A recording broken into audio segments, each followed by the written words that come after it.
মুজিব ভাই এসে গেছেন, তাকে আপনারা স্লোগান দিয়ে অভিবাদন দেন। শেখ মুজিবের পথ ধরো, বাংলাদেশ স্বাধীন করো, মুজিব ভাইয়ের পথ ধরো, বাংলাদেশ স্বাধীন করো, পাশের মাঠে তৈরি করো, বাংলাদেশ স্বাধীন করো। বীর বাঙালি অস্ত্র ধরো। ভাইরা আমার, আজ দুঃখ ভারাক্রান্ত মন নিয়ে আপনাদের সামনে হাজির হয়েছি। আপনারা সবই জানেন এবং বোঝেন আমরা আমাদের জীবন দিয়ে চেষ্টা করেছি, কিন্তু দুঃখের বিষয় আজ ঢাকা, চট্টগ্রাম, খুলনা, রাজশাহী, রংপুরে আমার ভাইয়ের রক্তে রাজপথ রঞ্জিত হয়েছে। আজ বাংলার মানুষ মুক্তি চায়, বাংলার মানুষ বাঁচতে চায়, বাংলার মানুষ তারা আজ তার অধিকার চায়। কি অন্যায় করেছিলাম নির্বাচনের পরে বাংলাদেশের মানুষ সম্পূর্ণভাবে আমাকে আওয়ামী লীগকে ভোট দেন। আমাদের ন্যাশনাল অ্যাসেম্বলি বসবে, আমরা সেখানে শাসনতন্ত্র তৈরি করব এবং এই দেশকে আমরা গড়ে তুলব। এদেশের মানুষ অর্থনৈতিক, রাজনৈতিক, সাংস্কৃতিক মুক্তি পাবে।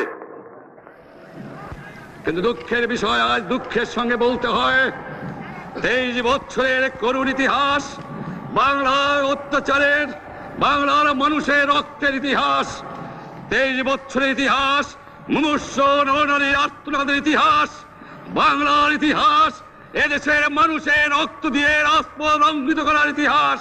1952 সালে রক্ত দিয়েছি, 1954 সালে নির্বাচনে জয়লাভ করেও আমরা গদিতে বসতে পারি নাই। 1958 সালে আইয়ুব খান মার্শাল ল জারি করে 10 বছর পর্যন্ত আমাদের গোলাম করে রেখেছে। 1967 সালে 6 দফার আন্দোলনে 7ই জুনে আমার ছেলেদের গুলি করে হত্যা করা হয়েছে। 1969 সালে আন্দোলনে আইয়ুব খানের পতন হওয়ার পরে যখন ইয়াহিয়া খান সাহেব সরকার নিলেন, তিনি বললেন দেশে শাসনতন্ত্র দেবেন, গণতন্ত্র দেবেন, আমরা মেনে নিলাম। তারপরে অনেক ইতিহাস হয়ে গেল, নির্বাচন হলো। আপনারা জানেন দোষ কি আমাদের? আজকে আমি প্রেসিডেন্ট ইয়াহিয়া খান সাহেবের সঙ্গে দেখা করেছি, আপনারা জানেন, আলাপ আলোচনা করেছি। আমি শুধু বাংলার নয়, পাকিস্তানের মেজরিটি পার্টির নেতা হিসাবে তাকে অনুরোধ করলাম 15 ফেব্রুয়ারি তারিখে আপনি জাতীয় পরিষদের অধিবেশন দেন। তিনি আমার কথা রাখলেন না, তিনি রাখলেন ভুট্টো সাহেবের কথা। তিনি বললেন প্রথম সপ্তাহে মাসে হবে, তিনি মানে নিলেন। আমরা বললাম ঠিক আছে, আমরা অ্যাসেম্বলিতে বসবো, আমরা আলোচনা করব।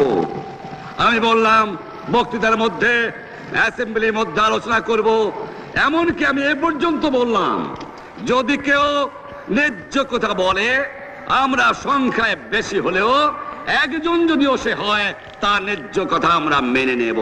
যারা ভুট্টো সাহেব এখানে এসেছিলেন, আলোচনা করলেন, বলে গেলেন যে আলোচনার দরজা বন্ধ না, আরো আলোচনা হবে। তারপরে অন্য নেতৃত্বের সঙ্গে আলাপ করলাম, আপনারা আসুন বসি, আমরা আলাপ করে শাসনতন্ত্র তৈরি করি। তিনি বললেন পশ্চিম পাকিস্তানের মেম্বাররা যদি এখানে আসে তাহলে কসাইখানা হবে অ্যাসেম্বলি। তিনি বললেন যে যাবে তাকে মেরে ফেলে দেওয়া হবে। যদি কেউ অ্যাসেম্বলিতে আসে তাহলে পেশোয়ার থেকে করাচি পর্যন্ত দোকান জোর করে বন্ধ করা হবে, তারপরেও যদি কেউ আসে তাকে সন্ন্যাসার করা হবে। আমি বললাম অ্যাসেম্বলি চলবে। তারপরে হঠাৎ 1 তারিখে অ্যাসেম্বলি বন্ধ করে দেওয়া হলো। ইয়াহিয়া খান সাহেব প্রেসিডেন্ট হিসাবে অ্যাসেম্বলি ডেকেছিলেন, আমি বললাম যে আমি যাব। ভুট্টো সাহেব বললেন তিনি যাবেন না।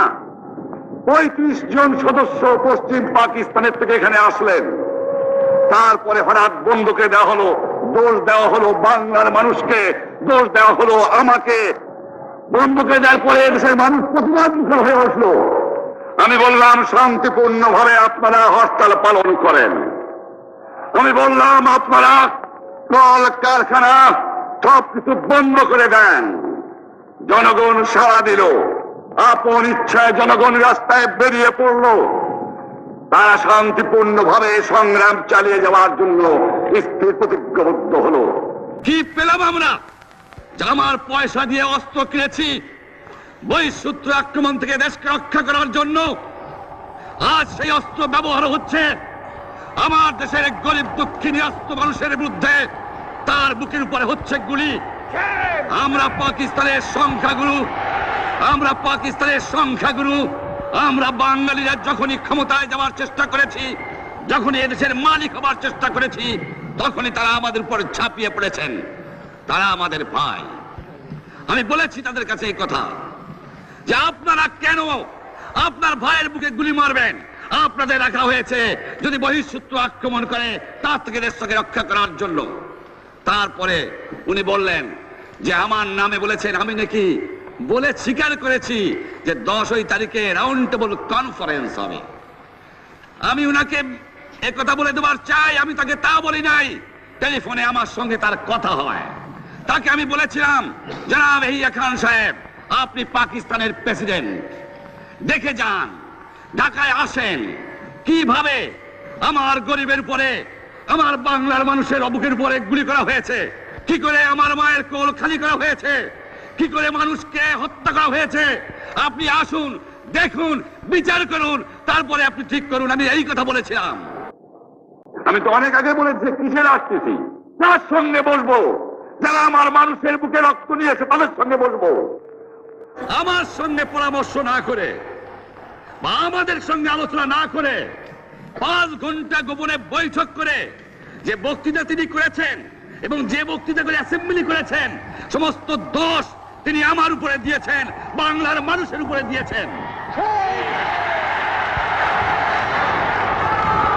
আমি পরিষ্কার মিটিংয়ে বলেছি যে এবারের সংগ্রাম আমার মুক্তির সংগ্রাম, এবারের সংগ্রাম স্বাধীনতার সংগ্রাম। আমার 25 তারিখে অ্যাসেম্বলি কল করেছে, রক্তের দাগ শুকায় নাই। আমি 10 তারিখে বলে দিয়েছি যে ওই শহীদের রক্তের উপর দিয়ে পাড়া দিয়ে আরটিসিতে মুজিবুর রহমান যোগদান করতে পারে না। অ্যাসেম্বলি কল করেছেন, আমার দাবি মানতে হবে। প্রথম, সামরিক আইন মার্শাল ল উড্র করতে হবে। সমস্ত সামরিক বাহিনীর লোকদের ব্যারাকে ফেরত দিতে হবে। যেভাবে হত্যা করা হয়েছে তার তদন্ত করতে হবে। আর জনগণের প্রতিনিধির কাছে ক্ষমতা হস্তান্তর করতে হবে। তারপরে বিবেচনা করে দেখব আমরা অ্যাসেম্বলিতে বসতে পারবো কি পারবো না।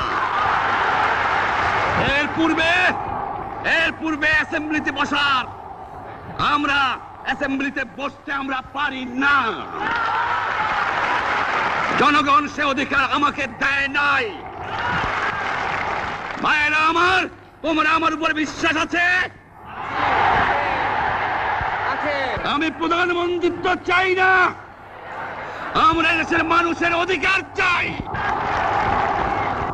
আমি পরিষ্কার অক্ষরে বলে দেবার চাই যে আজ থেকে এই বাংলাদেশে কোর্ট কাছারি, আদালত, ফৌজদারি, শিক্ষা প্রতিষ্ঠান অনির্দিষ্ট কালের জন্য বন্ধ থাকবে। গরিবের যাতে কষ্ট না হয়, যাতে আমার মানুষ কষ্ট না করে, সেই জন্য সমস্ত অন্য জিনিসগুলো আছে সেগুলোর হরতাল কাল থেকে চলবে না। রিক্সা ঘোড়াগাড়ি চলবে, রেল চলবে, লঞ্চ চলবে। শুধু secretariat, Supreme Court, high court, জজ কোর্ট, সেমি গভর্নমেন্ট দপ্তরগুলো ওয়াবদা, কোনো কিছু চলবে না। 28 তারিখে কর্মচারীরা যে বেতন নিয়ে আসবেন, এরপরে যদি বেতন দেওয়া না হয়, আর যদি একটা গুলি চলে, আর যদি আমার লোকের উপর হত্যা করা হয়, তোমাদের উপর কাছে আমার অনুরোধ রইল, প্রত্যেক ঘরে ঘরে দুর্গ গড়ে তোলো। তোমাদের যা কিছু আছে তাই নিয়ে শত্রুর মোকাবেলা করতে হবে, এবং জীবনের তরে রাস্তাঘাট যা যা আছে সব কিছু আমি যদি হুকুম দেবার নাও পারি, তোমরা বন্ধ করে দেবে। আমরা ভাতে মারবো, আমরা পানিতে মারবো। তোমরা আমার ভাই, তোমরা বাড়াকে থাকো, কেউ তোমাদের কিছু বলবে না, কিন্তু আর আমার বুকের উপর গুলি চালাবার চেষ্টা করো না, ভালো হবে না। 7 কোটি মানুষকে তাবা রাখতে পারবো না। আমরা যখন মরতে শিখেছি তখন কেউ আমাদের দবাতে পারবে না। আর যে সমস্ত লোক শহীদ হয়েছে, আঘাতপ্রাপ্ত হয়েছে, আমরা আওয়ামী লীগের থেকে যতদূর পারি তাদের সাহায্য করতে চেষ্টা করব। যারা পারেন আমার রিলিফ কমিটি সামান্য টাকা পয়সা পৌঁছিয়ে দেবেন। আর এই 7 দিন হরতালে যে সমস্ত শ্রমিক ভাইরা যোগদান করেছেন, প্রত্যেকটা শিল্পের মালিক তাদের বেতন পৌঁছায় দেবেন। সরকারি কর্মচারীদের বলি, আমি যা বলি তা মানতে হবে। যে পর্যন্ত আমার এই দেশের মুক্তি না হবে, খাজনা ট্যাক্স বন্ধ করে দেওয়া হলো, কেউ দেবে না। মনে রাখবেন, শত্রু বাহিনী ঢুকেছে, নিজেদের মধ্যে আত্মকলহ সৃষ্টি করবে, লুটতরাজ করবে। এই বাংলায় হিন্দু মুসলমান, বাঙালি নন বাঙালি যারা আছে তারা আমাদের ভাই, তাদের রক্ষার দায়িত্ব আপনাদের উপরে, আমাদের জন্য বদনাম না হয়। মনে রাখবেন, রেডিও টেলিভিশনের কর্মচারীরা যদি রেডিওতে আমাদের কথা না শোনে, তাহলে কোন বাঙালি রেডিও স্টেশনে যাবেন না। যদি টেলিভিশন আমাদের নিউজ না দেয়, কোন বাঙালি টেলিভিশনে যাবেন না। 2 ঘন্টা ব্যাংক খোলা থাকবে, যাতে মানুষ তাদের মায়নাপত্র নেবার পারে, কিন্তু পূর্ব বাংলার থেকে পশ্চিম পাকিস্তানে 1 পয়সা চালান হতে পারবে না। টেলিফোন টেলিগ্রাম আমাদের এই পূর্ব বাংলায় চলবে, এবং বিদেশের সঙ্গে নিউজ পাঠ হলে আপনারা চালাবেন, কিন্তু যদি এই দেশের মানুষকে খতম করার চেষ্টা করা হয়, বাঙালিরা বুঝে শুনে কাজ করবেন। তবে অনুরোধ করছি, আপনারা আমাদের ভাই, আপনারা দেশকে একেবারে জাহান্নামে ধ্বংস করে দিয়েন না। জীবনে আর কোনোদিন আপনাদের মুখ দেখা দেখি হবে না। যদিও আমরা শান্তিপূর্ণভাবে আমাদের ফয়সলা করতে পারি, তাহলে অন্তপক্ষে ভাই ভাই হিসেবে বাস করার সম্ভাবনা আছে। সেই জন্য আপনাদের অনুরোধ করছি, আমার এই দেশে আপনারা মিলিটারি শাসন চালাবার চেষ্টা করবেন না। দ্বিতীয় কথা, প্রত্যেক গ্রামে, প্রত্যেক মহল্লায়, প্রত্যেক ইউনিয়নে, প্রত্যেক সাব ডিভিশনে আওয়ামী লীগের নেতৃত্বে সংগ্রাম পরিষদ গড়ে তোলো, এবং তোমাদের যা কিছু আছে তাই নিয়ে প্রস্তুত থাকো। মনে রাখবা, রক্ত যখন দিয়েছি, রক্ত আরো দেব, এই দেশের মানুষকে মুক্ত করে ছাড়বো ইনশাআল্লাহ। এবারে সংগ্রাম আমাদের মুক্তির সংগ্রাম, এবারে সংগ্রাম স্বাধীনতার সংগ্রাম। জয় বাংলা।